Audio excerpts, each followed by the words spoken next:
Dear student, অৱশেষত আহি গ'ল মেট্ৰিক পৰীক্ষাৰ ফলাফলৰ চূড়ান্ত খবৰটো। বিভিন্ন সময়ত তোমালোকে প্ৰশ্ন কৰি আছিলা যে সঁচাকৈ 10 এপ্ৰিলত এই ফলাফল দিবনে। ইতিমধ্যে 100% কনফাৰ্ম নিউজ মোৰ হাতত আহি পৰিছে। ইয়াতে তোমালোকে দেখিবলৈ পাবা সাজু হৈ থকা 10 এপ্ৰিলত আহি আছে মেট্ৰিক পৰীক্ষাৰ ফলাফল আৰু এইটো 100% কনফাৰ্ম। কাৰণ তোমালোকে নিশ্চয় জানা যে যোৱা কেইটামান দিন ধৰি মেট্ৰিক পৰীক্ষাৰ ফলাফল চেক কৰাৰ এটা এপৰ বিষয়ে মই ভিডিঅ' বনাই আছোঁ।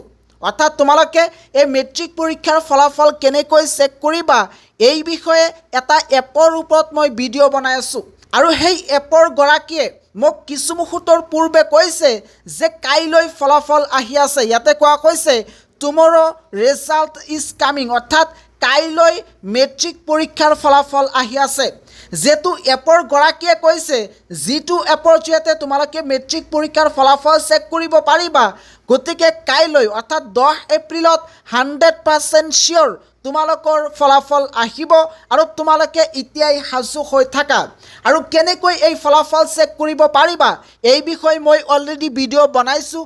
যদি তোমালোকে চোৱা নাই এতিয়াই চাই লোৱা, লিংক এইটো ভিডিঅ'ৰ ডিছক্ৰিপশ্যনত দিয়া আছে।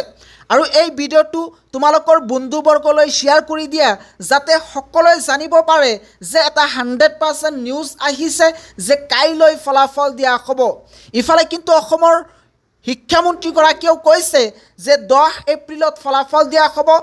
আনফালে যিটো এপৰ জৰিয়তে তোমালোকে এই ফলাফল চেক কৰিবা সেই এপৰ গৰাকীজনেও কৈছে যে কাইলৈ ফলাফল দিয়া হ'ব। গতিকে এইটো কিন্তু এটা 100% কনফাৰ্ম নিউজ।